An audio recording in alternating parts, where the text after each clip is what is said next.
spent the last 6 months intensively preparing for the last 2 weeks of experiments that have been going on at the test basin at Poker Flat.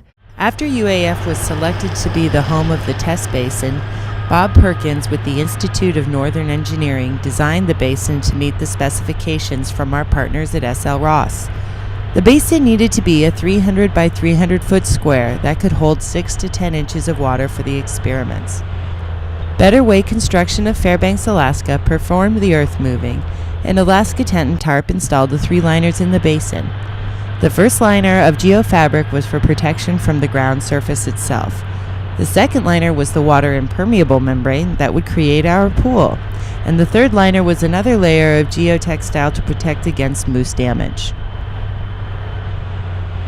The test tank specifically was built for this project, but we at UAF have really enjoyed demonstrating the capacity that not only our physical tank has, but as well as our staff and our scientists to conduct world-class research on oil spill response here in Fairbanks. We are not, and nor do I think we as researchers will ever be the first responders on oil spills. But what we can contribute as researchers and as Alaskans is this knowledge that we've gained by getting ourselves in the research project.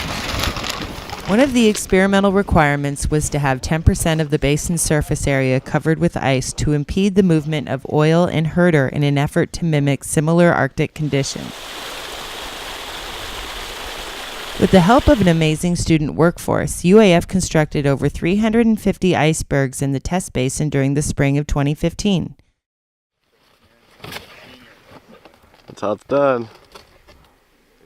One of the things I was most pleased about as the project progressed is the way that we came together as a team, both internally and externally. I cannot say enough about how much our student participants did.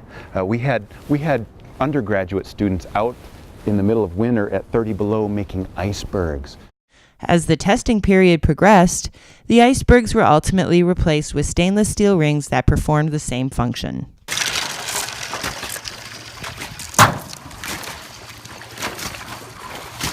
Aerial oil spill response could be a valuable tool for efficiently managing oil spills in Arctic waters, but more significantly as a risk reduction methodology for human safety. For this project, we used unmanned aerial vehicles to test the same response technologies as we were with the helicopter operations, and to support the scientific evaluation of chemical herders and in-situ burning efficiency. UAV flight coordination and scientific data collection was performed by the Alaska Center for Unmanned Aircraft Systems Integration, housed at UAF.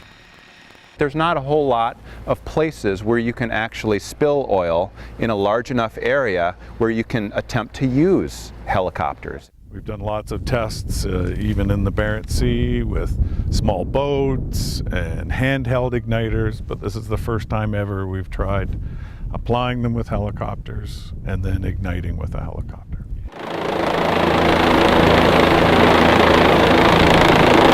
You gotta get the herder that goes in the helicopter, and it's gonna have a pump and a tank, and it's gonna disperse the chemical off of.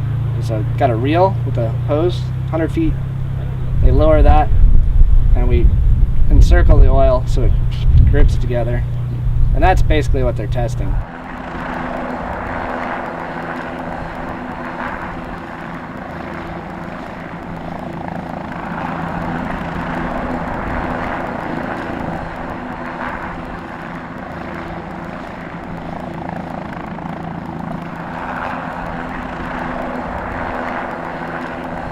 The project at Poker Flat is really all about testing the operational capabilities of herders for marine oil spills.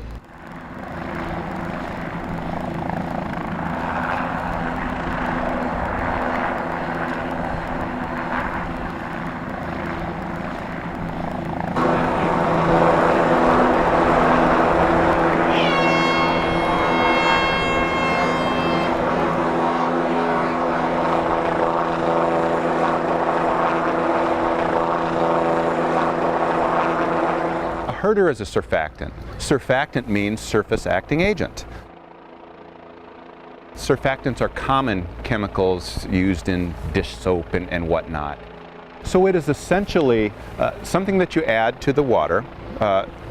It's not soluble in the water. It essentially floats on top in a very, very thin layer and alters the surface tension of the water.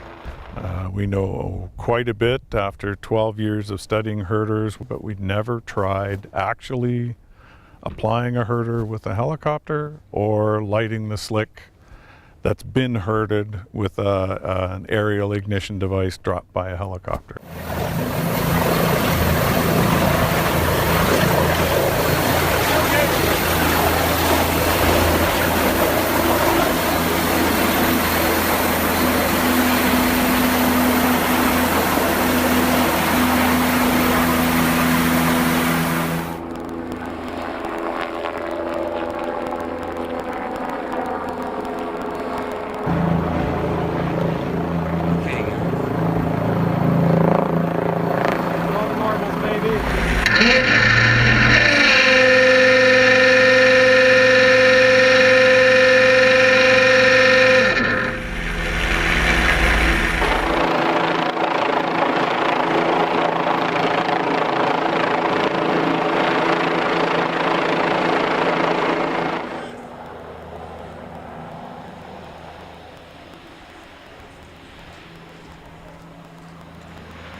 Successfully applied the 2 available herders around a slick, contracted them, ignited them with a heli torch, and burned at least some of the oil off. We won't know until we analyze all the data and the video footage and the footage from the various aircraft, what an estimate of the efficiency is, but I feel good that we've succeeded in doing what we set out to do. This project has engendered numerous conversations among the participants about what's next for that basin. We would like to see additional training going on with these technologies and the actual oil spill responders here in Alaska. We also would like to use this test basin to understand the remote sensing tools that we can also use to identify oil, its detection as well as its fate in waters like this. We could use it for further research with unmanned aerial vehicles. We could test oil in ice. We could do small-scale burns. We could do large-scale burns. Lots of conversations. We're very excited about the possibilities. There are many different biological studies which we have been approached about conducting in this basin already, as well as other partnerships also with Krell having to do with sea ice and snow albedo questions in the Arctic. And that's just the beginning of some of the different ideas that we have for how we are going to continue this research into the future.